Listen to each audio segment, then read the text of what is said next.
नमस्कार दोस्तों, आपका समाचार अपना देश के इस क्राइम एपिसोड में स्वागत है। दोस्तों, क्रिमिनल कितना जो है अपना दिमाग लगाता है कि वो जो है उसे पुलिस पकड़ नहीं पाए और अलग अलग तरीके अपनाता है जिससे कि उस तक पुलिस के जो है हाथ नहीं पहुँचे। आज की कहानी एक ऐसी ही कहानी है जिसमें कातिल ने पूरी होशियारी बरती लेकिन आखिरकार वो पकड़ी गई। 12 नवंबर 2023 की यह कहानी है जिसमें एक लड़की की लाश मिलती है। अब लाश मिलने के बाद पुलिस के पास कॉल जाता है, किसी शख्स ने फ़ोन किया कि एक लाश पड़ी हुई है। अब पुलिस पहुंचती है, ये लाश मिलती है ग्रेटर नोएडा के पास एक जगह है, वहाँ पर पुलिस मौके पर पहुंचकर देखती है कि एक महिला जिसकी उम्र करीब 27-28 साल के लगभग, अब कपड़े पहन रखे हैं उसने, लेकिन चेहरा पूरी तरीके से जला हुआ और गले में जो है चाकू के निशान। उसकी डेड बॉडी कब्जे में लेकर उसे अस्पताल पहुंचाया जाता है। अब पुलिस जो है ये पता लगाने की कोशिश करती है कि भाई ये कपड़े किसके हैं। अब पता चलता है कि ये लाश है जो एक पायल नाम की लड़की की है।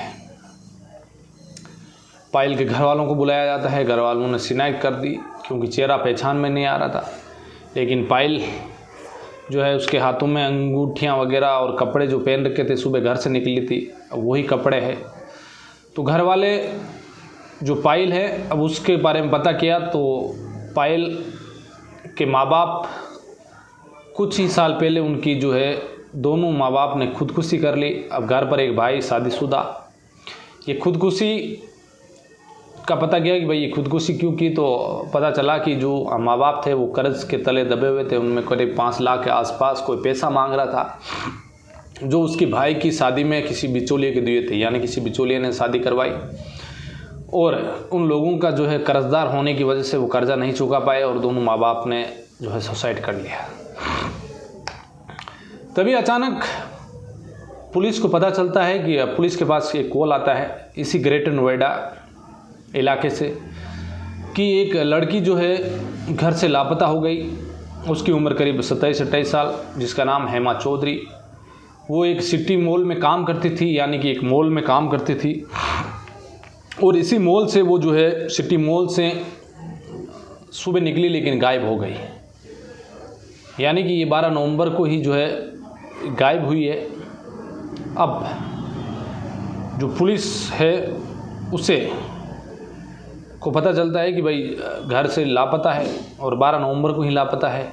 इधर पुलिस को लाश भी उसी दिन मिली। तो पुलिस ने ये पता लगाने की कोशिश की कि भाई अब उसका जो है उसके माँ बाप से नंबर लिए, हेमा चौधरी के नंबर निकालकर उसकी कॉल डिटेल CDR निकाली गई और उसकी लोकेशन है वो देखी गई। अब लोकेशन उसी जगह पर जहाँ पर पायल की लाश मिली, वहाँ पर लोकेशन आ रही है। पुलिस ने सोचा कि ये कैसा इत्तेफाक है। अब लास्ट जो उसकी CDR में पता चला कि एक लड़का जिसका नाम अजयपाल, उस नंबर पर इसकी बात हुई है। अब अजयपाल की CDR निकाली गई तो ये पता लगा कि जो है 10-15 दिन से उसकी कॉल नहीं हुई। अभी लगभग ये 5-6 दिन में ही जो है अजयपाल की उससे बात हुई है और जिस दिन ये घटना हुई है उसी दिन से जो 12 तारीख को है उस दिन भी इसकी बात हुई है। तो पुलिस ने अब लोकेशन ट्रेस की उसकी अजयपाल की, तो देखा कि 12 तारीख को उसकी लोकेशन कहाँ है। तो लोकेशन भी जहाँ पायल की लाश मिली थी वहीं पर लोकेशन मिली।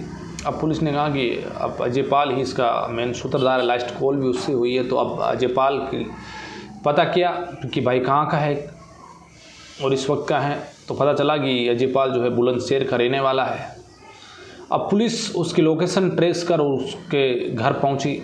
अजयपाल मिल गया। अब अजयपाल को उठाया ग्रेटर नोएडा उत्तर प्रदेश पुलिस अब उसे लेकर आई और उससे पूछताछ की तो ये पता चला कि ये लाश जो है हेमा चौधरी की है और पायल अभी जिंदा है। तो फिर हेमा चौधरी को क्यों मारा, इधर पायल चौधरी को भी अब गिरफ्तार कर लिया गया। अब हेमा चौधरी को मारने की वजह अब दोनों ने जो है इस तरह बताए। पायल ने बताया कि मैं जो है एक सब लोगों को मुर्दा दिखना चाह रही थी कि यानी कि मेरी हत्या हो चुकी है और मैं मर चुकी हूँ, लेकिन मेरे माता पिता ने जिस तरह से खुदकुशी की, जो कर्ज जो 4 लोग मांग रहे थे, मेरे भाई की शादी हुई और उस टाइम में जो बिचौलिए थे उन्होंने 4 लाख 5 लाख रुपए दिए और जो कर्जदार बन गए उसकी वजह से मेरे माँ बाप ने सुसाइड कर लिया। और मैं चाहती थी कि वापस उन लोगों को मारूं जिनकी वजह से मेरे माँ बाप ने खुदकुशी की है। इसलिए मैंने एक सोशल मीडिया साइट पर एक अकाउंट बनाया। अकाउंट बनाने के बाद एक जो फेसबुक है उस पर अकाउंट बनाया। अकाउंट बनाने के बाद मेरी मुलाकात अजयपाल से हुई फेसबुक पर। फिर मैंने अजयपाल को बुलाया, अजयपाल मुझसे मिला और फिर हम दोनों ने जो है बातचीत की। अजयपाल जो है मुझे पहली नज़र में ही जो है वो मुझे प्यार कर बैठा। उसने कहा कि चलो अब शादी करेंगे, लेकिन मैंने शर्त रखी कि शादी तो मैं कर लूँगी, लेकिन मेरी एक शर्त है, यदि वो काम करना पड़े तो तुम से मैं शादी कर सकती हूँ, तुम वो मेरा काम कर सकते हो। तो अजयपाल ने कहा बताओ क्या करना है। तो पायल बताती है कि मेरी ये कद काठी की कोई एक लड़की ढूंढो और मुझे जो है मेरा मर्डर दिखाना है लोगों को, इसलिए उस महिला का कत्ल करना होगा। अजयपाल कहता है ठीक है। अब अजयपाल इस शिकार की तलाश में जो है इधर उधर भटकता रहा। वो एक दिन सिटी मॉल में पहुंचा तो वहाँ पर उसकी मुलाकात हेमा चौधरी से हुई। फिर उसने हाय हेलो किया, हेमा चौधरी से नज़दीकी बढ़ाई, फिर नंबर लिए और हेमा चौधरी ने एक बार बोला कि मुझे थोड़े पैसों की ज़रूरत है, तो इसने फिर 5,000 रुपये भी दिए हेमा चौधरी को। फिर अचानक एक रोज़ जो है अब 12 नवंबर को जो है इसने हेमा चौधरी को फ़ोन करके बुलाया कि अब ग्रेटर नोएडा चलें। तो उसने कहा चलो चलते हैं। तो हेमा चौधरी इसके साथ आई, लेकिन उसे नहीं पता था कि कुछ ही पल बाद इसकी जो है हत्या कर दी जाएगी। वो अनजान इस बात से अजयपाल चौधरी के साथ निकली। फिर उसे एक सुनसान जगह पर ले गया। आगे पायल खड़ी थी जिसके हाथ में एक खंजर था। जैसे हेमा चौधरी आई पायल के पास में, उसी टाइम पायल ने उसके गले पर जो है उस खंजर से हमला कर दिया और चाकू से जो है फिर अजयपाल ने उसके हाथ पकड़ लिया। फिर दोनों ने मिलकर उसका कत्ल किया। उसके बाद एक कढ़ाई में तेल गरम करते हैं। तेल को तब तक गरम करते हैं कि पूरी तरह से जो है यदि उसमें अंगुली भी डाल दें तो वो पूरी अंगुली जल जाए। उसके बाद वो गर्म तेल उसके चेहरे पर कूड़ा जाता है कि उसकी लाश की शिनाख्त हो हेमा चौधरी की।